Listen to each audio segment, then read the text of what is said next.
Hello and welcome back to another episode of the Blue is the New White podcast. Back in action after a few weeks off. I hope you guys had a wonderful holiday and even better new year and you're ready to tackle 2023 as much as I am. Well, we are back at it. So today's guest is another connection from the great Jamie McMillan of Kick-Ass Careers. If you haven't heard any of Jamie's podcasts yet, definitely check them out. You won't regret it. Shawna Peddle joins the podcast today as a 313A G1 Commercial HVAC and Refrigeration Apprentice. She didn't grow up in the trades, even though her dad was an industrial welder. At first, she considered being a veterinarian. Then she went to school briefly for social work before actually landing a job in HVAC sales. But she was too intrigued by the equipment to continue selling and quickly changed course to become a technician. After a bit in the residential space, she was able to land a job with a company in the commercial space, which is what she's currently doing today. As so happens, she defines success as loving what you do, which is exactly what she does. Don't forget to subscribe to this channel and on our website at blueisthenewwhite.com to receive all the latest updates. Don't forget you can now find this podcast on iHeartRadio, SiriusXM, and Pandora. As always, we rely on the word of mouth from our listeners to further the mission. So if you enjoy this episode, please take a second to rate it, review it, and share it. The future generations of tradespeople depend on it. All future generations actually depend on it. They depend on you. So thank you again, and enjoy this episode of the Blue is the New White podcast with Shawna Peddle. Hello and welcome back to another episode of the Blue is the New White podcast. Took a couple of weeks off there, but we are back in action with an awesome guest that I'm super excited to talk with today. Miss Shawna Peddle joins us. Another recommendation, connection from the great Jamie McMillan of Kick-Ass Careers, formerly Kick-Ass Careers. Is it Kick-Ass Trades now? Or is it still Kick-Ass Careers? It's still Kick-Ass Careers. You got it right. Kick-Ass Careers. All right, cool. Well, anyway, I'm super excited to talk to Shawna today. Lots of fun stuff in store. I've seen her on LinkedIn. If you haven't seen her on LinkedIn, just stop, pause this video right now, go follow her on LinkedIn. She is awesome. I'm sure she's other places too. I'll let her tell us whether she is or not and where you can find her. But until then, Shawna, welcome to the Blue is the New White podcast. Hi, Josh. Thank you for having me. So my name is Shawna Peddle. I am a 313A Commercial HVACR Apprentice. I have been in the field now. I actually completed a 313D Residential Air Conditioning Apprenticeship. I have my residential gas license, and 4 years later, I've now started a commercial apprenticeship and look forward to tackling the big stuff. Oh, that's great. The big stuff is fun. That's where I live. I got so we started at just repairing regular commercial restaurant equipment, ovens, fryers, stoves, stuff like that, and then we opened up our HVAC and refrigeration divisions.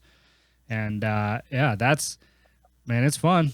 It's fun getting those big units up on the roof and directing all the cranes and all that great stuff that I'm sure that you're familiar with. But anyways. Enough on that. I don't know why I just started talking. I want to hear more about you. So why don't you tell us, Shawna, a little bit kind of about who you are, where you came from, and how you got to where you are today. So a little history about myself. So I did not grow up with a hands-on blue-collar background.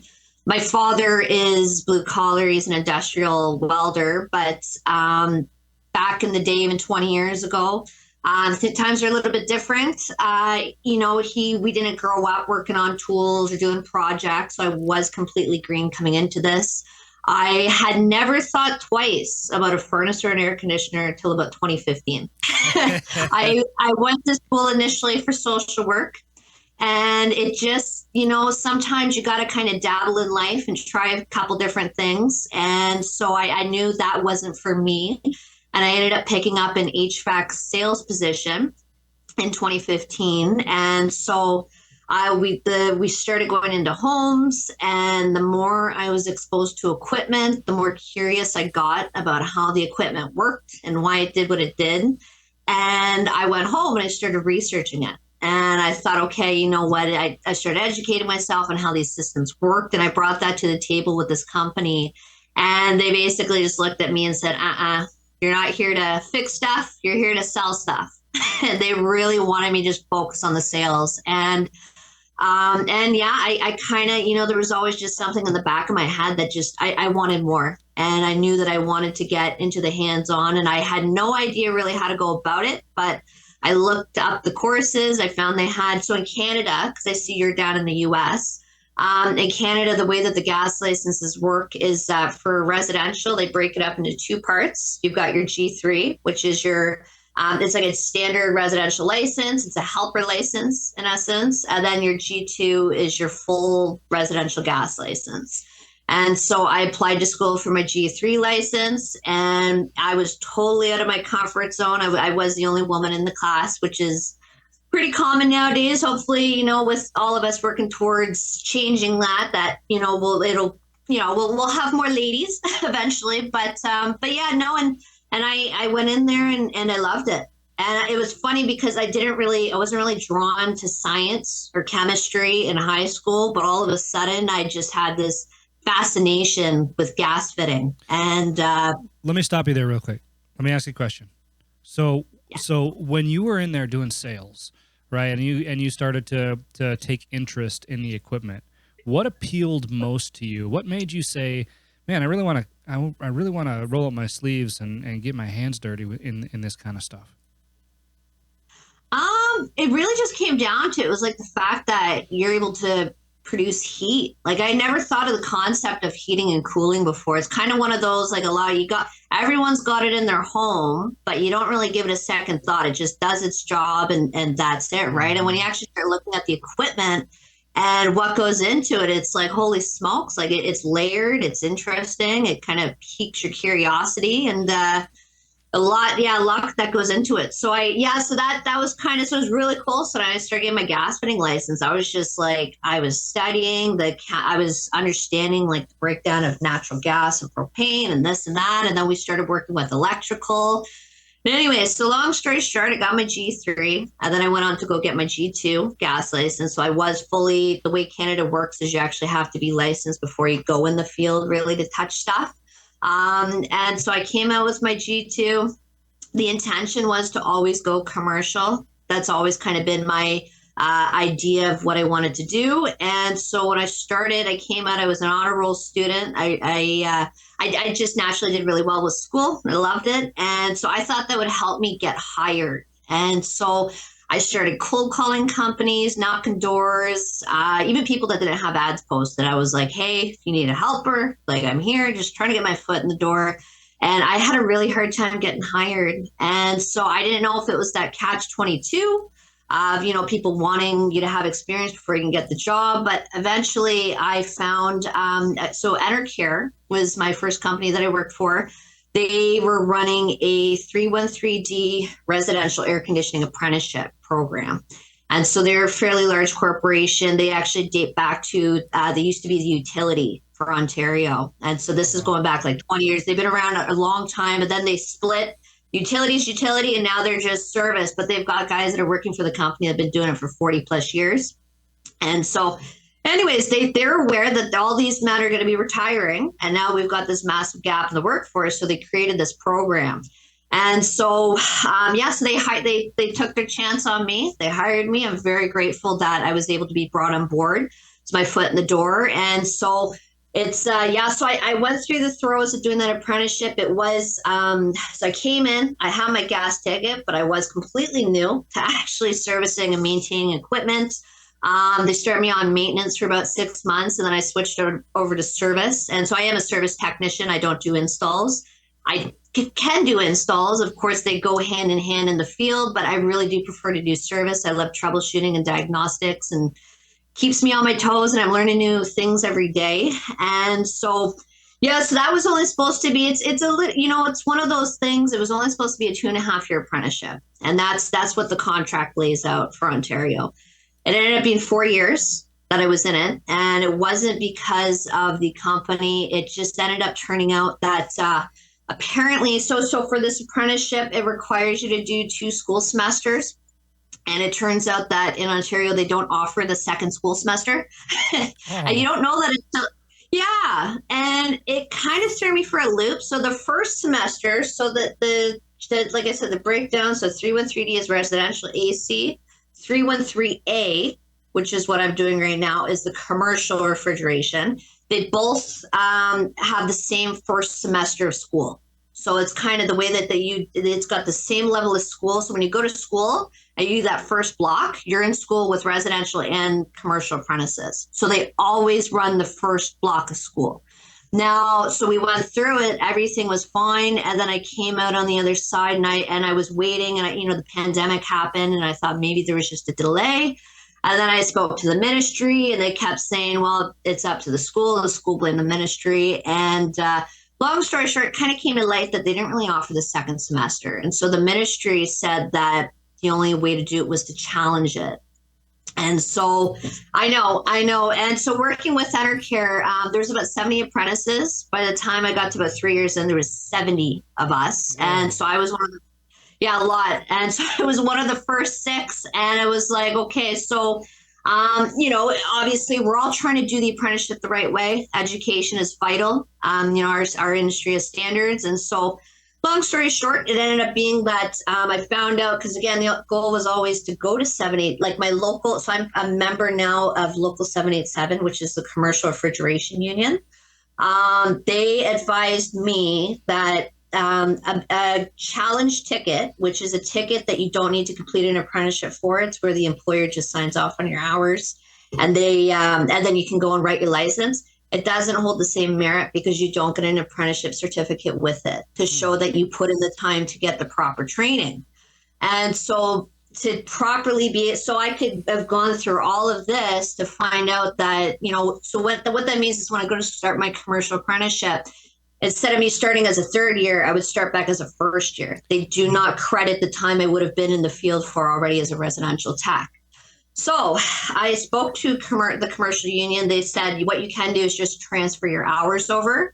And at that point, for a 4,500-hour apprenticeship, I had 7,000 hours. So I had lots of experience and everything. And it was, went smoothly. I did end up transferring it. I'm now a third year 313A commercial apprentice, and I'm where I've kind of always wanted to be. And it's not, like I said, the way I kind of view things is that I think that this is all little problems that shining light on the skilled trades industry is kind of showing where we could improve. Yeah. It's not a negative thing. It kind of was a bit of a dent in my plans, but it's not just about me. This is about all apprentices, right? And so it's definitely great to be able to come in and see a problem and try and find a solution for it. And I mean, I'm only one person, but now that we can kind of talk about this and you have a voice with it and try to make it a little bit better, right? Yeah. And so now I'm onto the commercial side and I'm loving it. It's been absolutely amazing. I'm a member of the union now. I work for a company called Tri-Air Systems, commercial industrial. They're a family operated business. And so it's been absolutely amazing. I've been here about 3 months now. And congratulations. Yeah. Thank you. So it's going really well. So it's been a learning curve, and I don't look at residential as being, a lot of times in HVAC, sometimes you get industries butting heads because there's almost like competition. I don't see it that way. I think we're all on the same team, and I think it was really good to be able to to be able to walk before I run. So no, absolutely. I think that's a great mindset to have, and one that I think we need to adopt as an industry. Right. Somebody once said to me that this is the biggest little industry, right? Meaning that, we all can and have the ability to help each other. All ships rise with the tide, if you will. I do have a question. So what drew you to the commercial side more so than the residential side? So I've always really been obsessed with the equipment.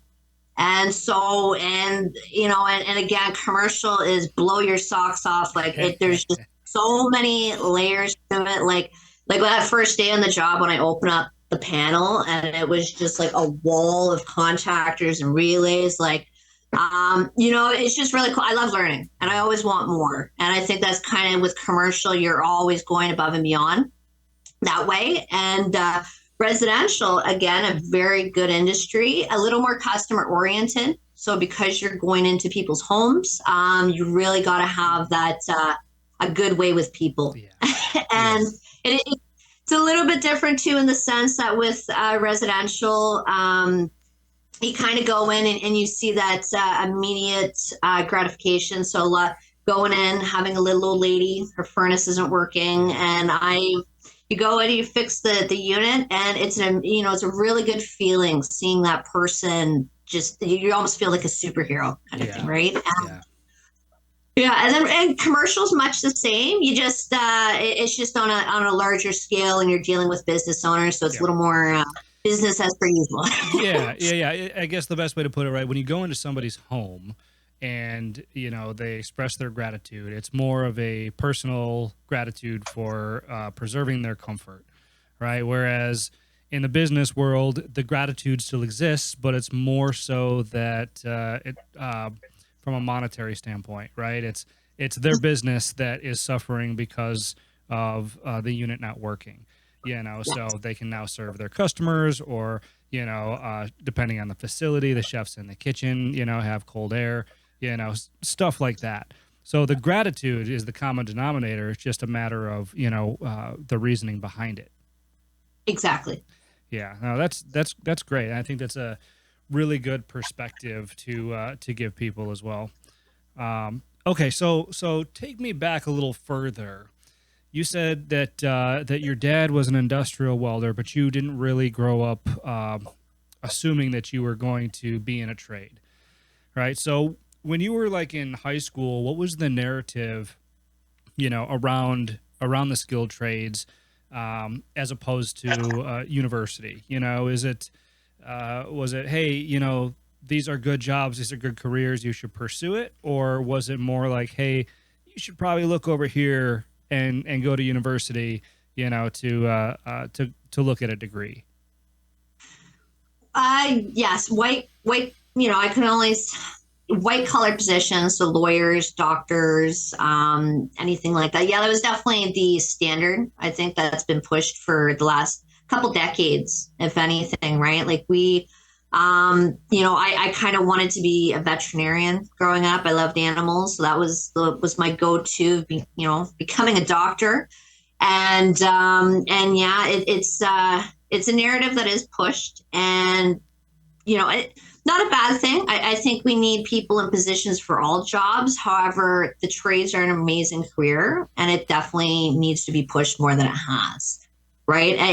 It's one of those careers that there's financial security. You're learning life skills that can be applied outside of work as well. A lot of the stuff that I've learned on the tools are things now that I apply around my house. Right? Like they in high school, they don't really. I hate to say it, but we don't really learn about things that actually set you up in life, about taxes and incomes, and learning these skills that you can apply to your own house. Like last year, or it was a couple of years ago, I fixed my own washing machine, and I don't know anything about as far as home appliances go that way, but it broke, and I have my tools, and I found a YouTube video, and I went at it. Right. Yeah. And so it's those things that just, common skills that everyday people use. And so being in these fields where you can make, the opportunities are limitless, the money's great, and the security's there because it's always in demand. Right. So, and no, they didn't talk about it near enough. And I'm really excited to be part of a generation where now we're shining light on that fact. So it's exciting. It's exciting times that we're able to change this. Oh, absolutely. And there's so much truth to what you just said too. Being able to have the confidence to jump in, and fix something that you may not know a whole lot about, right? Because you have that fundamental background of working with your hands, and it just the confidence to hold a screwdriver or hold a drill or turn a wrench, these things I think are undervalued in this day and age, and it didn't used to be that way. But now I feel like there is a little bit of an undervalue associated with them, because with the knowledge that you've gained, I mean, there's very little that you're afraid to approach from a mechanical standpoint, right? The same thing happened to me. Like, just a few months ago, I fixed a toaster. My wife was like, "Oh, we should just throw it out and get a new one." I was like, "No, no, let Hold me, on. yeah, let me take a whack at it." And and it's fun, and above all else, I think it's gratifying, right? Yeah. When we're able to do this kind of stuff, we feel wildly useful, right? Mhm. Like we've got something, which, truth be told, in this day and age, we can almost be considered that we are the minority. We can do things that that a lot of, and maybe even most people can't, which is obviously what makes us so valuable, both inside and outside of the home. So Yeah. my curiosity is, we're talking right now about mechanical skill sets. I'm a big advocate that the trades fundamentally can teach you some personal or mindset characteristics that I like to call fundamentals of success, right? Soft skills, if you will, that you can also use in your everyday life. One of the examples I give is a lot of times when we're communicating with a customer, right? It's difficult because we're prone to use industry jargon.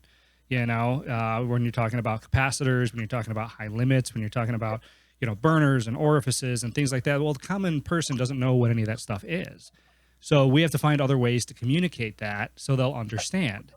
And so, I'm a big advocate for, okay, if you're in the trades, especially in the commercial space or something like that, and you've got to explain this, that you are improving your communication skills, which can help with your friends, your family, your spouse, your kids, all this kind of stuff to create understanding. So my question is, and this is super long-winded, I'm sorry, but my question is, what soft skills have you learned that have helped you in your personal life as well?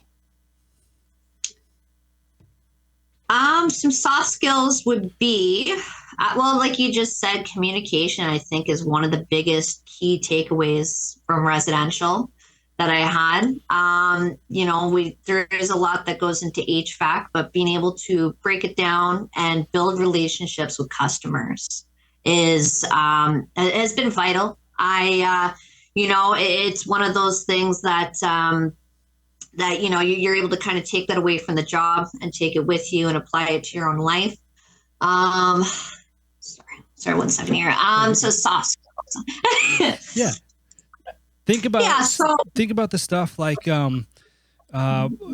problem solving, and how about courage or tenacity that it takes to actually get in front of something on a rooftop that you've never seen before. Listen, a dryer or a washer is one thing, but when you're up there looking at a 20-ton unit, and a wall full of contactors, you better be ready to jump in with both feet. yes. Oh yeah, absolutely. Yeah, definitely. You know what? Working I think in the trades in general has given me a sense of being able to conquer anything I set my mind to. Yeah. Right. So on the tools and off the tools, when you're in the field and you're looking at a big challenge, and it was overwhelming coming to the commercial industry. As much as this was always the plan, and I was so excited to start this, it was intimidating. And I came in, and sometimes you're kind of like, oh my god, can I really do this? And you slowly start to have those light bulb moments. So I'm studying right now out of a refrigeration. So we're using modern air conditioning refrigeration book in Canada to study our apprenticeships out of. And so, anyways, I do think knowledge is power. Particularly in HVAC, our brain is our biggest asset. There's a lot that goes into it, and so when I study and I'm at home and I'm taking in all this theory, and then I go into the field and I see this equipment on site and I'm able to kind of solidify that, it gives me some relief. Like I can overcome anything, right? Like you can, if you put your mind to it and you've got the proper tools and you utilize your resources, you can make anything happen. And like you said, and yes, my washing machine was one example of that, but me and my boyfriend is also in the trades. He's an arborist as well. So we're very blue collar oriented. And we love doing all kinds of stuff around the house. Like you really can. This is a field that you can do Yeah. anything is possible with the skilled trades. Oh, So that's awesome. I had an arborist on the show. I want to say last year. That's a trade that I don't know that I'd be able to. That's gnarly, man. Some of the stuff that those arborists do, whew, that's a whole different. At least on a rooftop, it's flat, and you can yes. walk around on it. Arborist when you're strapped to a trunk, man. I don't know. Oh yeah. Takes a special person to do that. All the power to them, man. Yeah, when he's actually he teaches part time at a college as well. They're doing an arboriculture program. He is a big supporter of the skilled trades and promoting opportunities. He loves shaping young minds. He's been doing it for about 10 years now as well. And yeah, no, it's awesome. It's kind of when I always say to surround yourself with like minded people, right? Just keep the momentum going. Positivity creates more positivity. So, yeah, no, it's been awesome. That's awesome. All right, so let's get into a little bit about, at the beginning of the show, you said, and I don't know, remember if this might have even been before we started recording, but we were talking about, being in the industry and having this knowledge, but then also the ability to now in this day and age have a voice, right, and be able to use that voice to help improve the skilled trades, help attract people to the skilled trades, right, and let people know why they should, and simultaneously make the industry better from within. So what are some of the things that we should focus on as an industry in order to first improve, what it is that we can do or that we do from the inside? So, as we talked about school, I think a lot of it stems from or starts with young minds. I think planting those seeds and really putting all of the options on the table for young people, will help them be able to make better choices. And it's not just young people, though, too, that get in this field. I know lots of people that have chosen HVAC as a second career as well, right? So, putting out the fact that these careers are here, the support is there to succeed is our first step. And I think a lot of people right now are doing a really good job of that. I know a lot of influencers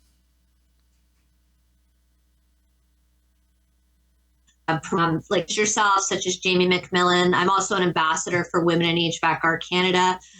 Jessica Bannister is the president of the organization, and she posts quite a bit just about her daily life. And I think it really helps when it's like that monkey see, monkey do. Mm-hmm. You can see that you can do it.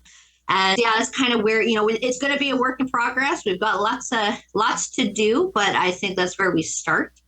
And then, yeah, as far as just trying to make the industry better for other people, again, my apprenticeship and the experience I had with my residential air conditioning apprenticeship, it is just something that I don't think a lot of people, know what goes into apprenticeships until they're on the inside of it. And we can always be improving, right? And so I don't see this as a bad thing. I just see this as something that we can tackle and that can be addressed. And the more voices you have that can speak about this, the sooner there'll be a solution for it. So absolutely, and obviously women in the trades too, right? Like that's something that we talk about on this show all the time. I can't help but notice that almost every trade company out there has something to say about the skilled trades gap, right? And how difficult it is to find technicians and this and that. And it seems as though, and it's getting better, at least from my perspective, although I'm kind of ingrained in the skilled trades circles. But from my perspective, it is getting better. But historically and typically, we've been leaving 50% of the demographic on the table, right? Like we haven't really considered as much as we should women in these industries, right? It's typically thought of as a male dominated industry, and it still is, to a point, but yes, that's huge because, if we were able to universally consider women as the norm in the skilled trades, then we may very well not even have a gap. I mean, high level thinking, but it's possible. Yes. Yep. Absolutely. And, and I don't think, I don't believe that it's that women can't do these jobs because we definitely can. We were just never encouraged. Like I said, I grew up in a blue collar household, and it was not. My dad is a good guy, but he just didn't. He works at a big company, different times. Just not the norm. And I feel like sometimes. They're kind of, it can be a little bit of fear that things might change, and for the dynamics, the social dynamics of bringing women into this industry. And so, not a bad thing. It just takes, we all adapt, right? We adapt and overcome, and you find a way to make it work. And yeah, no, women I find, I can't speak to all ladies, but I do know that, everybody, whether you're a man or a woman, you have different learning styles. And I find that with men, a lot of the times they tend to be visual learners, and they do really well in the field, and learning as they go with the hands-on tools. I think women are do really well with academics. And I always tell ladies that, the industry times are changing too. Companies want you to work smart.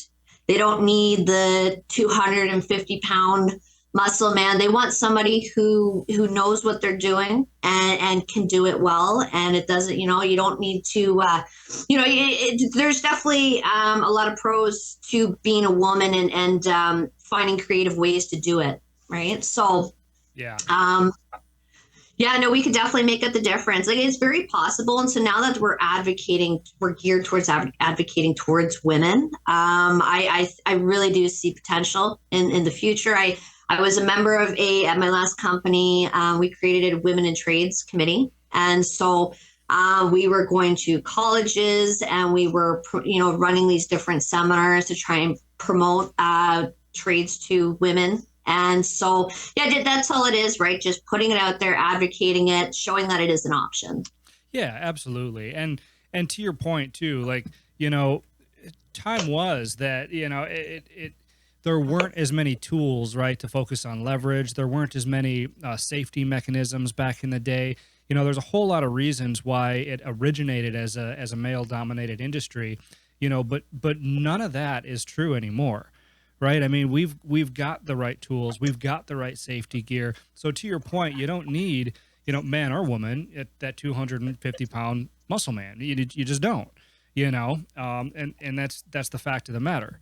And then the other thing, I think that you said, the social dynamics, that's ingrained as an old school thought process in a lot of minds out there. But it's amazing. Like, I know some badass women that can give it back twice as well as some people can take it. You know what I'm saying? And yeah. Yeah, and it's so funny too, because when you can tell that people, men usually don't really expect it, right? Something comes out of a woman's mouth to a man, and they don't expect it. Okay, I get it. I got it. Oh yeah. Oh yeah. Oh man. So no, it's good. And to your point, I think that, through people like you, like me, like Jamie, Jessica, Jessica's been on this show before too. That's changing. That's changing pretty quickly. And it's exciting to watch. And I hope that, we are at a point where we can, change and almost reverse this skilled trades gap, so we can all get kind of back to business, and have the amount of people that we need in these industries. Absolutely. Yeah. So, all right, good. So what's next for you? I mean, you told us what you're doing today. You seem like somebody, I mean, you said it really well before. You developed basically a conquering mindset. You can conquer anything. So what's next for you to conquer, Shawna? So at the moment, with doing the commercial apprenticeship, I'm doing 2 licenses at once. So I've got my refrigeration license, and then I've also got my commercial gas license that I'm doing. So for the time being, I've just got lots of studying I got to do. The union, I'm almost finalized with the union, and they run their own. They've got a facility not far from me that I guess it's kind of mandatory to go to school. They have you go to school once a week, and then you actually go to a college for 2 months for for 3 points at 3 points in the 5-year apprenticeship. So I've got a lot of school stuff. I just try to read manuals, take in as much information as I can. Ultimately, the goal, I'm really happy at a smaller company. It's nice to come from a corporation into a smaller company where you're not just a number. And they've been trying really hard to give me that level of support that I need. So I'm just excited for the future. I'm part of a lot of organizations now. I'm happy to talk about it. I'm looking forward to fixing or trying to fix the apprenticeship, like I said, structure almost. And again, and I don't believe it's like this for every trade. For whatever reason, HVAC just seems to have been, we've been forgotten a little bit. And I don't know, like I said, we've got lots of guys in the industry who've been doing it for a long time. So maybe they just didn't need to focus on it. And you know, so I'm happy to be able to sit here and be like, okay, like, let's bring on more people and let's make it easier for them to go through this process. So I think we got lots of exciting times ahead, and I'm looking forward to it. Yeah, a lot of work to do, but I like to say a lot of opportunities, you know, to improve this industry, which only creates more opportunities for the people in it. All right, one last question for you. This is something I like to ask everybody. So one of the things that I preach, both in the podcast and in my book, is that the thing about the trades, right, is it enables success, but success by the definition of whoever, you know, is pursuing it.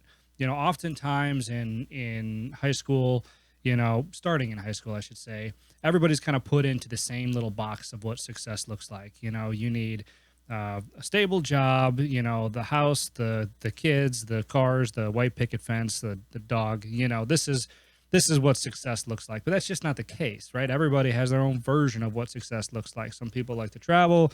Some people like to, you know, play video games. Some people like to go out there and just work 100 hours a week. That's just where they find joy. You know, so every person is different. So I'm curious, Shawna, how you define success and how the skilled trades are helping you to achieve it. So the way I look at success is being happy with what you do in life every day. We all work, we all have to pay our bills. And the thing I'm most grateful for is that I was able to find a career that gives me that. I didn't get into HVAC for the money. I got into it because I just enjoy the mechanical side of things. And I love thermodynamics.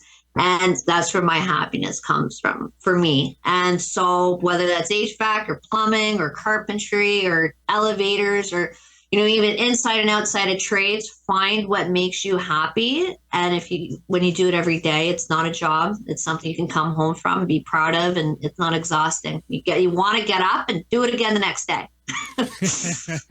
That's good. I like that a lot. Awesome. Well, Shawna, why don't you tell people that don't already know you where they can find you? So my main platform is, as you said, is LinkedIn. So I use that as my main platform. I do also have Instagram, HVAC.optimist is my handle, but I primarily use LinkedIn. So, I like that though. That's cool. I'm an optimist. You know, I could probably just look at you and just think that you're an optimist. You know, you just exude happiness. Did anyone ever tell you that? I've heard it. I've heard a little bit before. I try, right? You know, we're living through some crazy times, but I like I said, I'm really excited for our future, and thanks to people like yourself and, you know, all that we do in the field to just try and make things better for others. It gives us a good feeling, right? And you feel good about what's happening. And, you know, I just hope I think we're on the up and up here, and I'm really excited for the future. Likewise. Well, hey, Shawna, I know that you're super busy over there. Thank you so much for lending your valuable time to me and my audience. I know they're going to get a ton of value from this episode, and I just can't thank you enough. So thanks again for coming on the show. Thanks for having me, Josh. I appreciate it. All right. Take care.